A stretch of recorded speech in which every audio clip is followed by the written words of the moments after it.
কওমি মাদ্রাসা তো পাকিস্তানও আছে। পাকিস্তান থেকে কওমি মাদ্রাসা থেকে দাওরা হাদিস শেষ করে তারা সরকারি সর্বক্ষেত্রে অংশগ্রহণ করে।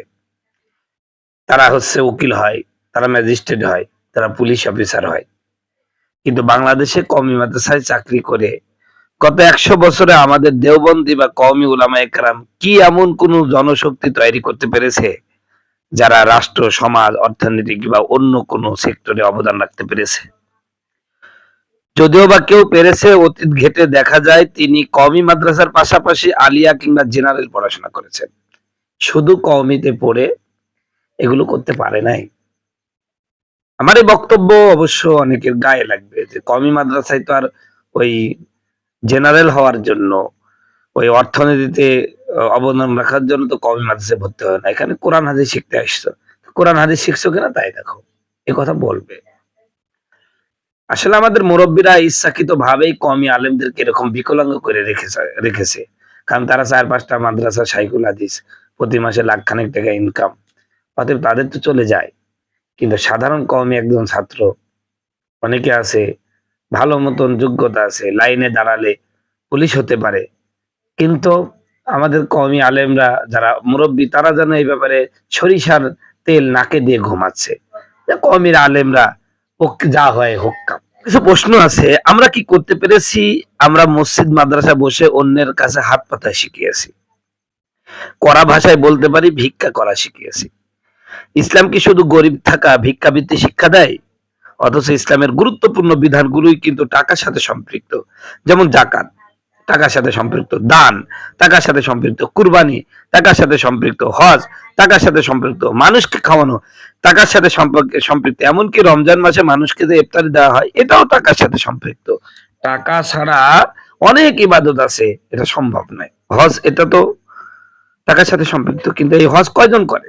কিছু হাতে গোনা কিছু কওমি আলেম মাঝে মধ্যে হজ করতে যায়, তাও অন্যের সহযোগিতায় কিংবা মাদ্রাসার কালেকশন করার জন্য মাদ্রাসার খরচে। কতজন কওমি আলেম মসজিদ মাদ্রাসায় খেদমত করে হজ করেছে বলতে পারবেন? হজ তো দূরের কথা, ৯৮% কওমি আলেম তার আহলিয়া কিংবা সন্তান, মা বাবা, ভাই বোনকে ভালো কোনো প্রাইভেট হাসপাতালে চিকিৎসাও দিতে পারে না অর্থের অভাবে। কি মিথ্যা বলেছি? মিথ্যা না। মসজিদ মাদ্রাসায় খেদমত করে কতজন আলেম তার সন্তানকে ভালো কোনো শিক্ষা প্রতিষ্ঠানে পড়াতে পারে? এই যে আর মাত্র কিছুদিন পরে কোরবানি, কতজন মসজিদ মাদ্রাসায় খেদমত করা আলেম কোরবানি দিতে পারে? নিজের সংসার চলে না, কোরবানি দেবে কেমনে? ভাই আমিও কওমি মাদ্রাসায় পড়ে একজন, আলিয়া কিংবা জেনারেল কোনো সার্টিফিকেট আমার নাই। দাওরা হাদিস আর ইফতার দুইটা সনদ আছে। দাওরা হাদিস আর ইফতার কয়টা সনদ?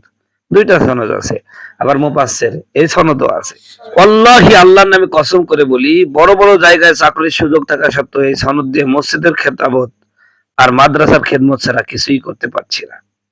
যতটুকু সম্পদ করেছি রবের রহমে এগুলো বাবার টাকা আর নিজের টুকিটাকি ব্যবসা দিয়ে করেছি।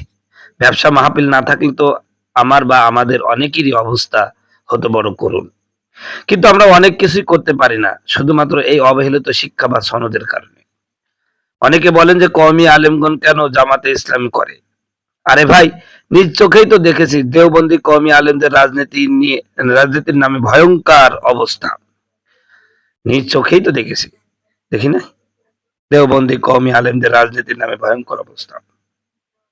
কিভাবে ক্ষমতাসীনদের চেটে চেটে নিজের পকেট ভারী করা যায় তা তো আমরা কওমিয়ানরা ভালো করেই জানি।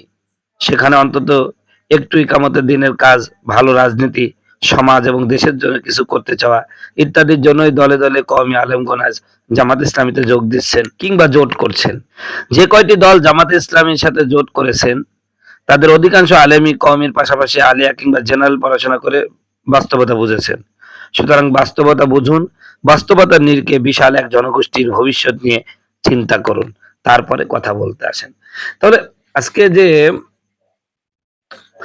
জামাত ইসলামীতে ঝাঁকে ঝাঁকে কওমি তরুণরা আসতেছে এর মূল কারণই তো মূলত এটাই। আর দ্বিতীয়ত দেখেন, আমরা কওমিকে নিয়েই থাকতে চাই, কিন্তু কওমিরা তো আমাদেরকে রাখতে চায় না। আমরা যারা আলোচনা করতে পারি কওমিরা দাওয়াত দিতে চায় না। সেক্ষেত্রে জামাতে আসলে দাওয়াতের অভাব হয় না। এই জন্যই কওমিরা দেখছে যেখানে গেলে ২ পয়সা ইনকাম হয় সেখানে তো যাওয়া উচিত। কারণ টাকা সবারই দরকার আছে, টাকা সবার দরকার আছে। ওই আল্লাহওয়ালা লোকেরও টাকার দরকার আছে, যারা আল্লাহওয়ালা লোক না তাদেরও টাকা আছে। টাকা টাকার দরকার নাই এমন লোক নাই। টাকা ছাড়া এই পৃথিবীতে কেউ কারো না ভাই, কেউ কারো না।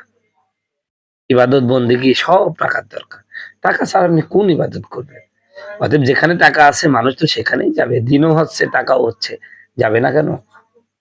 এজন্য কওমীদেরকে বলছি এখনো সময় আছে। আপনারা সংশোধন হন, তাহলে কওমীর সন্তানরা অন্য জায়গায় যাবে না ইনশাআল্লাহ।